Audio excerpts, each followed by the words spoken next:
I'll now take you to the area that we discussed for the Dutch Baroque. So here's a handy map if you don't have a familiarity with the Dutch, right, in the area that we're looking at. So we've gone north, right, of Italy.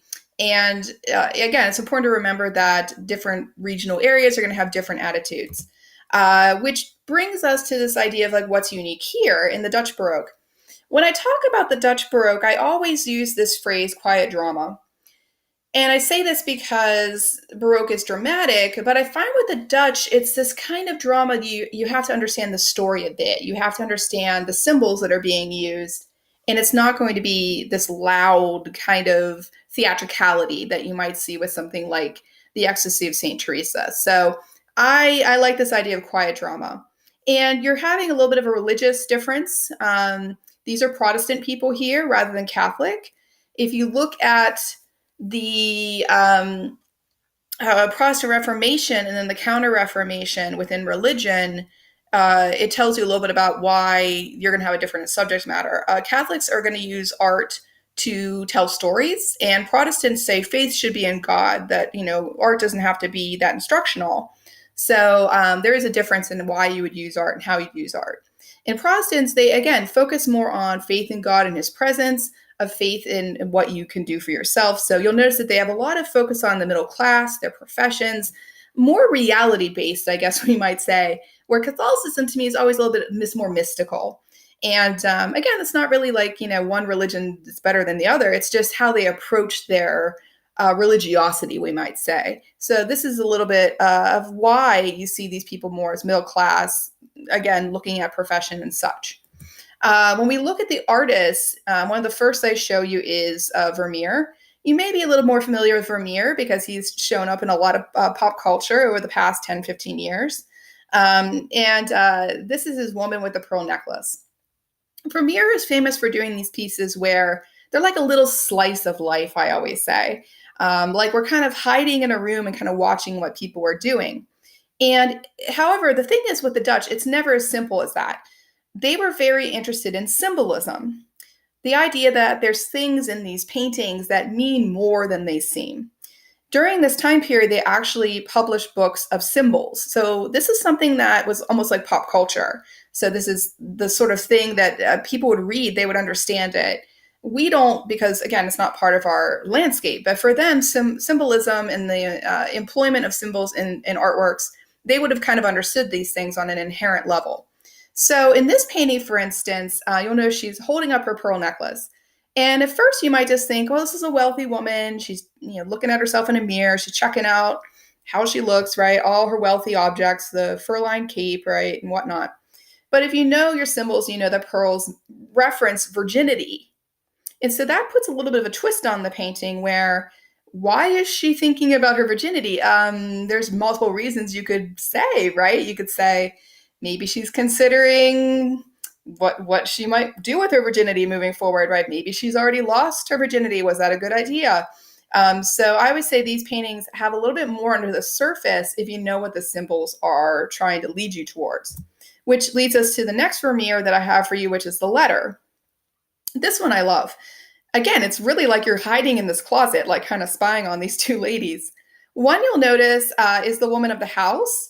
No, she's wearing the same type of jacket as the last one, which says wealth. It also tells you that Vermeer had a very limited amount of garments that his models could wear. So just being practical, right? You would recycle the same jacket because why not? One's the lady of the house, one's the maid.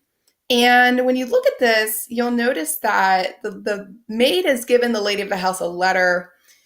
There's a look passing between them, again, that you can interpret. To me, it always seems like the lady of the house has gotten caught doing something that maybe she shouldn't be doing. She's holding a lute, Lute is how you spell it, lute. And it's like an earlier version of a guitar. And lutes were symbols of love. So let's think about it. She's getting a letter. She's getting kind of a what you've been up to look from the maid.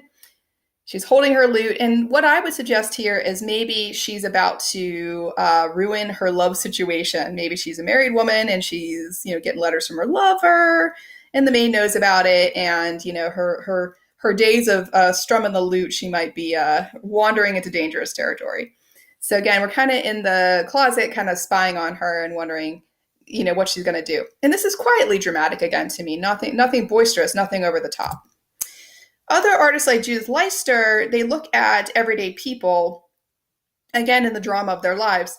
This is what we actually refer to as genre painting.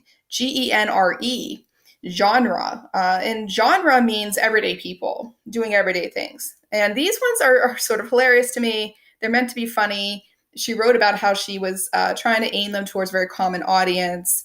And the one on the left, it's these people at the bar having too much fun. But notice who's staring at them: death, right? The skeleton. So maybe you can have too much fun, right? The proposition, this woman just trying to be at the inn maybe and do her needlepoint, and this guy propositioning her. I assume he's asking her if she's available, and she's like, go away, leave me alone. So this kind of everyday stuff that might happen and the choices that these people might make. Finally, Rembrandt is probably the most famous of the Dutch Baroque painters, and he's known for his self-portraits. And I think he's a good example of how we can think about the drama of our own lives. He actually painted himself every year of his life that he was a working artist. So he kept a running kind of tabulation of his changes as he aged. And if you've ever done a self portrait or talked to someone who has, it's really actually a very difficult exercise. I mean, let's think about our culture right now, right? We love to use filters and, edit what we put out there. We don't usually like how we actually look, right? Think about the fact that self-portraits are supposed to be bracingly honest. They're not supposed to lie to you. And so what he does is give you this sense of him changing through the years. And as someone who's sort of, I guess, in the middle of my life, I can tell you that who you are when you're young, who you are at your midlife point, and then who you are as you're old, you're not the same person. You might look back at this young dandy of a person like he is in this painting here and be like, wow, what a fun time, but realize that that's not who you are anymore. And the changes that one goes through, and the differences that occur, not just physically, but mentally. So he does this charting, I'd say, of our lives, which in its own way is, again, very quietly dramatic.